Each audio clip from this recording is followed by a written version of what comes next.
What is going on, everybody? Tweedle here, and we are back again with another Sun and Moon Wi-Fi battle, and this one's going to be against Kara, a person I battle off my Discord server. So if you guys are interested in the Sun and Moon Wi-Fi battle and try Discord chat room and a place to hang out and find Wi-Fi battles and meet new people, definitely check out my Discord server. A link will be in the description.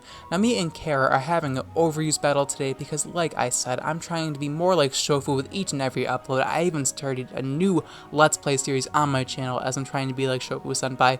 Now, Kara's packing like a copy and paste smoke on OU team. Like, I feel like I could find this on the sample team thread in like 30 seconds. As I'm packing a pretty fun Hail team featuring Z Conversion Porygon Z with Blizzard. Z Conversion Porygon Z is pretty skillless, honestly, but I really want to try it out in the Hail. It seemed like a very fun idea, and I did not come up with this idea, actually my friend did, and I'm not the kind of person that steals strategies and claim them as their own. I will give credit to any strategies I do take from somebody. Though if it is just a quinky dink and we both come up with it, I'll probably just say it's my own. But no, it was inspired from a friend's idea. So, turn 1, we're going to lead off with the Glaceon, anticipating Heatran or Lando T, as my opponent does lead off with Tran. I don't know why she'd lead off with Lando T when she's against a Hail team, but I'm going to Mirror Coat this Heatran's Magma Storm, tank it with the Aqua Berry, and the Heatran just gets soloed. It just gets demolished. I've never seen a Heatran fall so gracefully. Like, damn, that has got to be a tilter right there. And not just to make matters worse, we live with 69 HP. That's just upsetting. But now Mega Heracross is going to proceed to Mega Evolve and just, Mega Heracross is going to do what it does best and just annihilate my butthole. So Rock Blast is going to destroy my Glaceon, unfortunately. I'm kind of surprised my opponent didn't go for the Moxie boost in regular Heracross form, but maybe she just carries Guts and not Moxie. Personally, I carry Moxie in my Mega Heracross, but I haven't used my Mega Heracross yet. But we're going to bring a Ninetales here, my Ninetales, and this nickname is pretty funny because the last 4 letters of Tails, can be rearranged into Elsa, so it makes a pretty punny and cringy nickname all in one go, so I like it. But we're going to set up the Aurora Veil here. I mean, you should have seen it coming. This is like, Alolan Ninetales is an Aurora Veil bot, essentially, and the Mega Heracross is going to click Rock Blast, and I'm hoping that my Alolan Ninetales can take it. In retrospect, maybe going for Aurora Veil against a Mega Heracross wasn't the greatest idea in the world, but I figured I would be able to get away with setting it up. And I also realized after I took this Rock Blast that Alolan Ninetales actually solos my opponent's team because she has Mega Heracross that gets Moonblasted, Greninja gets Moonblasted, Latias gets Blizzard, Landorus T gets Blizzard, and Tangrowth gets Blizzard. So literally everything gets soloed by this Alolan Ninetales if played properly. But my smartass decides to just sack it off to this Mega Heracross. And yeah, I'm just very intelligent today, and yeah, we're just going to sack off Alolan Ninetales. Unfortunately, it is unable to do the sweeping or just do a lot of work, but we're able to get up the Veil for my team, which is pretty nice, as now we're able to bring in Sled is Dead, my Alolan Sandslash, and this Alolan Sandslash is pretty cool. It isn't Sword Stance set, and I'm going to just click Icicle Crash here. I have no reason not to, as my opponent is going to decide to bring in the Greninja named Hasty, and my opponent does have a bit of a backstory behind this Greninja, which I will explain later on in this video, as it's a pretty funny story, no lie. So Icicle Crash is not going to do too much to the Greninja, and we're going to take some Life Orb Recoil here.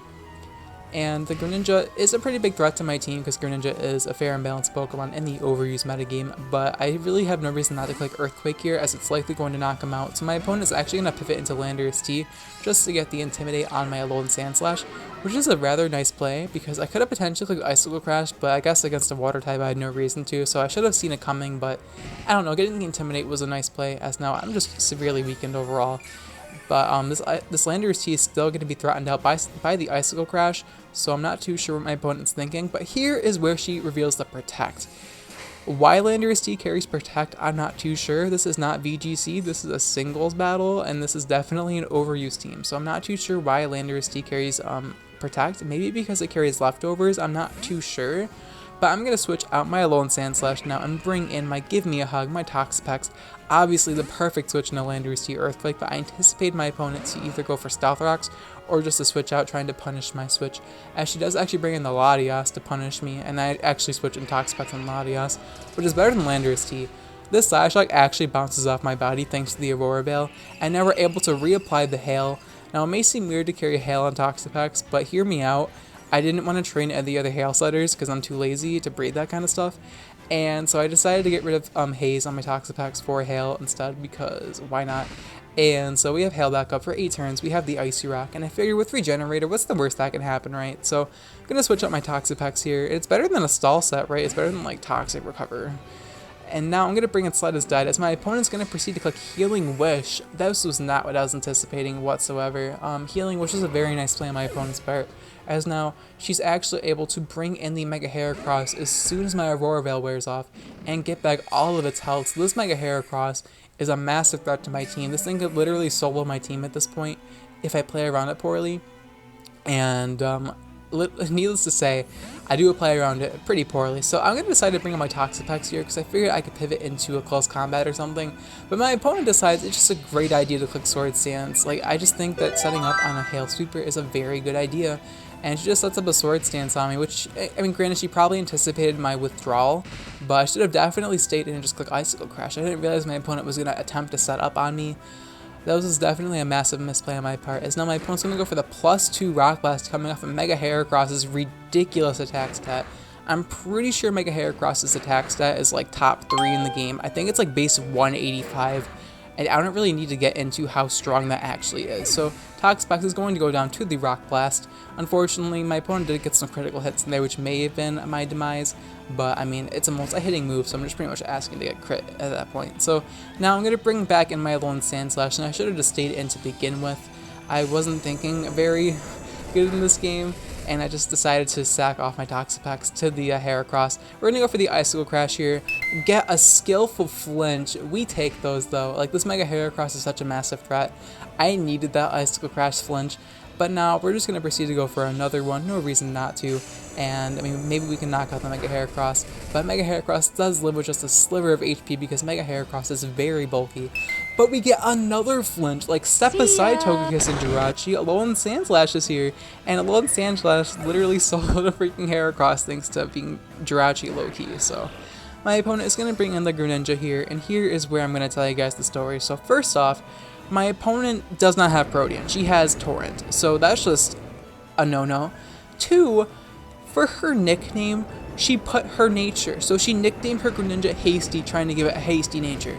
Like, how high do you have to be to actually do that? Like, what kind of drugs was my opponent on when she made this Greninja? Like, she has to share with me, because they must be pretty potent. Or maybe she was, like, drunk. I don't even know. My opponent's like, oh my god, I fucked this Greninja so hard. Because, like, okay, that sounded very dirty, but, like, she fucked up the Greninja very hard. Okay, that doesn't sound much better, but needless to say, we knock out this Greninja. It doesn't have Protean, and it's a Choice Scarf Greninja as well, so it's pretty much the weakest Greninja I'll ever come into contact with, so I mean, we'll take it. I mean, we're getting pretty lucky in this game. Flinching the Heracross to absolute oblivion, and then just the Greninja being fodder. That was pretty lucky. And now in comes Landorus T, get the Intimidate, and I have no reason not to just sack off my Sled is Dead at this point. But we outspeed Landorus T. Like, hello? I thought Landorus T ran like a few speed EVs to speed creep some stuff, but no, not this one. And we're gonna take some Life Orb damage here, and then we're gonna flinch the Landorus T. So that is 3 for 3 for Icicle Crash flinches. That's absolutely ridiculous. Just putting the icicles on the cake at this point. Like, damn, my opponent is just getting absolutely unlucky. He's just unlucky. That's all I gotta say is unlucky. I was laughing my ass off in this battle though, and I'm sure my opponent was giggling a little bit at this point because this battle is just going out of control. And I actually rapid spun out of disrespect because I felt kind of bad after flinching 3 Icicle Crashes in a row. Like, that should not be a thing considering it's 20% chance each Icicle Crash. So that is absolutely ridiculous, and I'm too lazy to do that math right now. So I know it's a really low % chance of that happening. But now we're going to go for the Z move with my Porygon Z, and this is my Z conversion Porygon Z. I just gave it Blizzard over Ice Beam and just put it in the first slot. And now we're going to go for a Z conversion with my Porygon Z, set this up on the field, and now we're going to turn into an Ice type as Landorus T is going to proceed to click the Earthquake, and I should be able to take it rather nicely after the +1 defense boost, as we're able to, thankfully. And yeah, we should be able to clean up this game with Blizzard. Unfortunately, the Hail being gone means that Blizzard's accuracy is equivalent to Focus Blast, but hey, we've flinched 3 Icicle Crashes. What's hitting 2 Focus Blasts in a row, right? So we hit the first Blizzard with relative ease, as now my opponent is going to bring in the Tangrowth, and even if I missed this Blizzard, I don't think Tangrowth has the offensive power to knock out Porygon Z, So I'm pretty much good to go, and we were able to connect the Blizzard and one-shot an Assault Vest Tangrowth, which is always a very great feeling. So we one-shot Heatran and one-shot Assault Vest Tangrowth in the same battle, so that is a pretty damn good feeling, and we're able to win the battle with a pretty troll 2-0 victory. I definitely feel like I should have lost this battle, but Pokemon is a very skill-reliant game, as you guys can see in this battle right here. And yeah, I hope you guys did enjoy this troll Wi-Fi battle. I couldn't help myself but not share it with you guys. If you guys did enjoy this battle and want to support my YouTube channel, please be sure to Continental crush that like button, as it means the world to me, and your guys' support has been tremendous lately. The likes and the comments, especially on my new series on my channel, you guys have been giving me a lot of support, and I'm very happy about that, because I was hoping, I had a bad feeling that it was going to go bad, but you guys look like you're excited for that series just as much as I am, so I'm looking forward to recording some more episodes of that.